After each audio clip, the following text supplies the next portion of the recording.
नमस्कार दोस्तों। प्राचीन समय में किसी नगर में एक सेठ जी रहते थे। उनके 7 पुत्र थे। सातों पुत्र शादीशुदा थे। उनकी सातों बहुओं में से सबसे छोटी बहू सबसे ज्यादा विदुषी, सुशील और समझदार स्त्री थी। एक दिन सबसे बड़ी बहू ने अपनी सभी देवरानियों से कहा कि घर को लीपने के लिए पीली मिट्टी लेकर आते हैं। सभी बहुएं डलिया और खुरपी लेकर मिट्टी लेने के लिए चली गई। सभी बहुएं जब खुरपी से मिट्टी खोदने लगती है तभी वहां से एक सांप निकला। बड़ी बहू खुरपी से उसे मारने लगी।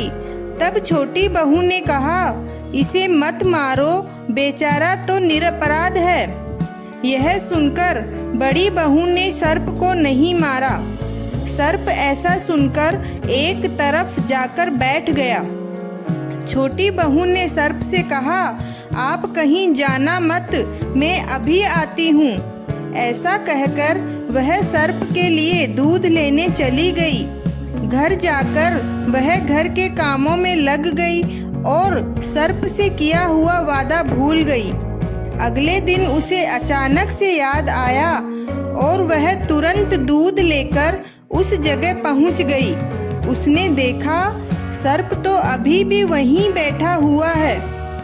सर्प को देखकर वह बोली, भैया मुझे माफ कर दो, मैं अपने कामों में लग गई और आपको किया हुआ वादा भूल गई।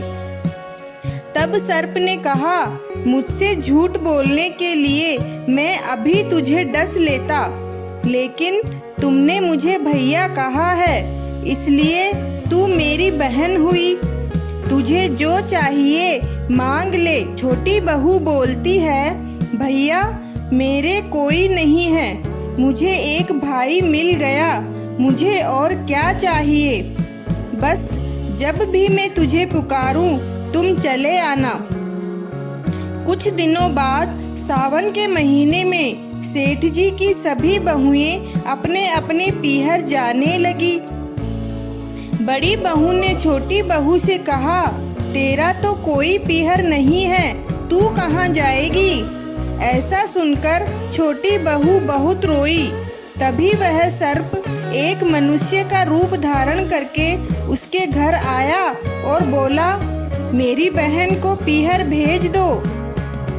तब सबने कहा, इसका तो कोई नहीं है। तब उस सर्प ने कहा कि मैं इसके दूर के रिश्ते का भाई लगता हूँ। इस तरह विश्वास दिलाने पर घर के लोगों ने छोटी बहू को उसके साथ भेज दिया। रास्ते में उसने बताया, बहन मैं तुम्हारा भाई सर्प हूँ और तुम्हें अपने साथ नागलोक लेकर जा रहा हूँ। तुम डरना मत, तुम मेरी पूंछ पकड़ लो। बहन ने ऐसा ही किया और वह नागलोक पहुँच गई। नागलोक के धन दौलत को देखकर छोटी बहू चकित रह गई। सर्प फिर अपनी बहन को अपनी माता के पास ले गया और कहा, माता यह मेरी बहन है, इसने मेरी जान बचाई थी और कुछ दिन अब यह हमारे साथ रहेगी। ऐसा सुनकर माता ने छोटी बहू को गले लगा लिया। अब वह वहाँ खुशी खुशी रहने लगी। वहाँ शेषनाग के बहुत छोटे छोटे बच्चे जन्मे हुए थे। वह रोज देखती कि माँ सभी के लिए दूध ठंडा करके घंटी बजाती। घंटी की आवाज सुनकर सभी बच्चे वहां जाकर दूध पी लेते थे। एक दिन वह माँ से बोली, माँ आज मैं दूध ठंडा कर देती हूँ। दूध अभी अच्छे से ठंडा नहीं हुआ था कि जल्दबाजी में छोटी बहू ने घंटी बजा दी। घंटी की आवाज सुनकर सभी छोटे छोटे सर्प दौड़ पड़े और दूध पीने लगे। दूध पीते ही कईयों के फन जल गए तो सभी सर्प बोले, हम इसे डसेंगे। परंतु माँ के समझाने पर बच्चे मान गए।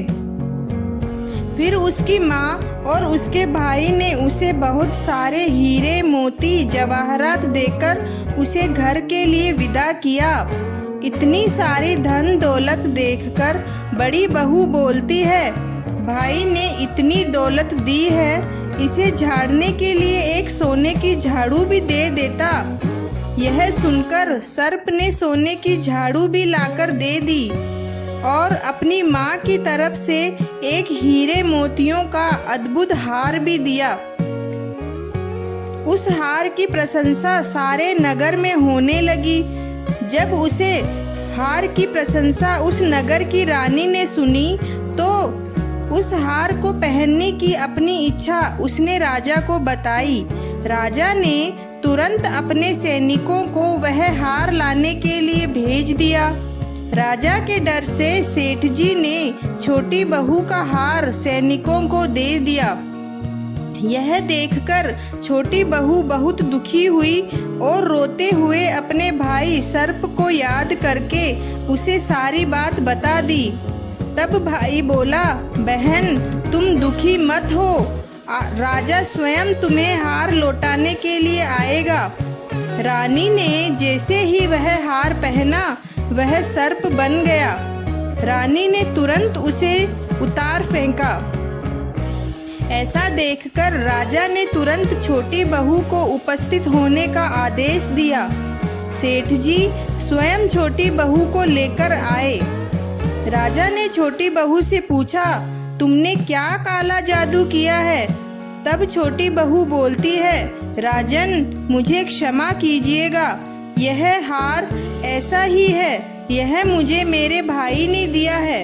ऐसा सुनकर भाई वहां प्रकट हो गया और बोला, यह मेरी बहन है और यह हार मैंने ही इसे दिया है। सभी लोगों ने नाग देवता को प्रणाम किया क्योंकि उस दिन पंचमी तिथि थी। उस दिन से नाग पंचमी का त्योहार मनाया जाता है। सभी स्त्रियां नाग देवता को अपना भाई मानकर उसे दूध पिलाती है। तो दोस्तों, कैसी लगी आपको हमारी आज की यह कहानी? ऐसी और कहानी देखने के लिए हमारे चैनल गुरु अमृत कहानियाँ को तुरंत सब्सक्राइब करें। धन्यवाद।